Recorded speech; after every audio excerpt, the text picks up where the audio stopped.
महाराष्ट्रामध्ये विविध सण परंपरा या पारंपरिक पद्धतीनं साजऱ्या केल्या जातात। हजारो वर्षांची परंपरा असलेला होलिका उत्सव नुकताच संपन्न झालाय। याच पार्श्वभूमीवर श्री क्षेत्र कानिफनाथ मढी या ठिकाणी यंदाचा होळी हा सण अतिशय शांततेत पार पडला। पूर्वीपासून होळी पेटवण्यावरून मढी या ठिकाणी वादाचं वातावरण निर्माण झालं होतं। अनेकदा पोलीस बंदोबस्तामध्ये मढी येथील मानाची होळी पेटवली जायची। मात्र आता हा वाद क्षमला असून कोणत्याही पोलीस बंदोबस्ताविना आणि शांततेत उत्साहपूर्ण वातावरणात होळी यंदा पार पडली। माणिक लोणारे समाजाचे प्रमुख प्रवक्ते माळी, कालापहाड, गायकवाड, नवघरे, गव्हाणे आणि गोपाळ समाज यांनी एकत्र येत मानाची होळी पेटवली। दरम्यान यावेळी फकीरा चित्रपटाचे दिग्दर्शक अशोक पवार, पैलवान रघुनाथ पवार, अहिल्यानगर दक्षिण लोकसभेचे उमेदवार पैलवान पानसरे छबनराव, माणिकराव धनाजी लोणारी आदी मान्यवर उपस्थित होते।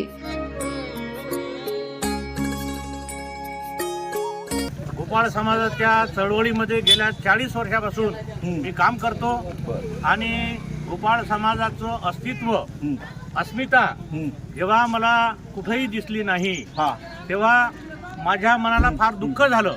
मग या प्रश्नाला घेऊन मी भारत भ्रमण केलं असताना बरोबर आहे, प्रत्येकाच्या मनात गोपाळाची ओळख कुठंच नाही। बरोबर नाही, असा का आकाशातून पडलेला गोपाळ समाज आहे का, एलियन सारखा, हा प्रश्न प्रत्येक गोपाळ समाजाच्या मनात निर्माण झाला।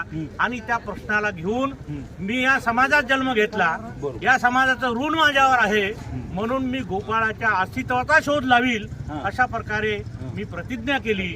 आणि माझं गोपाळ मूळचे कोण हे जे शोध प्रबंध जे पुस्तक आहे, आज रोजी या ठिकाणी मळीच्या ठिकाणी चैतन्य कानिफनाथाच्या साक्षीने आणि हजारो गोपाळ समाज बांधवाच्या माता भगिनीच्या साक्षीने त्याचं मी प्रकाशन केलं। या अगोदर 13 तारखेला मागच्या वाशिमला उद्धव साहेब ठाकरे यांच्या हस्ते या पुस्तकाचं प्रकाशन झालं आहे।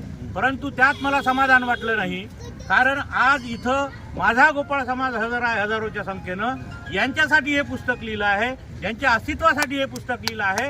म्हणून आज इथं झालेलं प्रकाशन, इथं झालेला आनंदाचा सोहळा हे गगनात न मावणारा आनंद आहे। तर या ठिकाणी आपण विचारलेल्या प्रश्नाला उत्तर देताना मला आनंद होतो की गडी संस्कृती काय आहे आणि मळी संस्कृती काय आहे याचा तुलनात्मक अभ्यास मी माझ्या गोपाळ मूळचे कोण यामध्ये केला आहे। जसं आपण गावामध्ये जातो, गावाला वेस असते, गावाला चिरेबंद असे दरवाजे असतात, बरोबर आहे, गाव पूस असते आणि गावगाड्यामध्ये 12 बलोतीदार आणि 18 आलोतीदार असतात। गाव स्वयंपूर्ण होतो, गावाचा मुख्य मालक हा पाटील असतो। अशा प्रकारे गावगाड्याची रचना झाल्यानंतर कालांतराने गोपाळ समाजाचा नायक कालापहाड हा कालांतराने त्या गावाकडे गेला।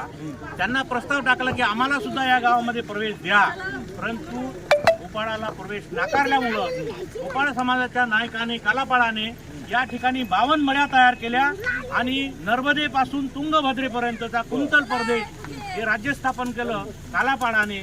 आजही त्याचं साक्ष आहे, या पुस्तकामध्ये मी तसं नमूद केलं। आणि हा इतिहास 5000 वर्षापूर्वीचा नसून हा इतिहास 28,000 वर्षापूर्वीचा आहे। आणि माझा दावा आहे की कालापहाड इज द सिनियर ध्यान भगवान श्रीकृष्ण, कालापहाड इज द सिनियर ध्यान भगवान श्रीकृष्ण आणि कालापहाड इज द किंग मेकर। कालापहाड हा किंग मेकर आहे, जसा भगवान श्रीकृष्ण किंग मेकर आहे। भगवान श्रीकृष्णाला राजा होता आलं नाही, शेवटी द्वारकेला जायचं काम पडलं। परंतु त्यांनी मग प्रेरणा कोणापासून घेतली? यादवापासून घेतली का, येदूपासून घेतली का? नाही, कारण येदू सुद्धा राजा होता।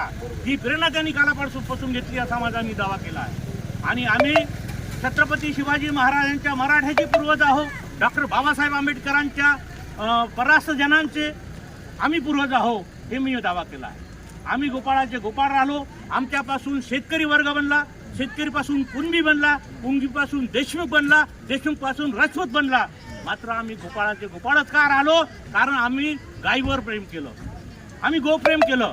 आणि म्हणून एका मोठ्या वर्गाचं, या देशातला एक जो मोठा वर्ग गोपाळ वर्गाचा, त्याचा अवशेष रूप, शेवटचं रूप म्हणजे आजचा गोपाळ समाज।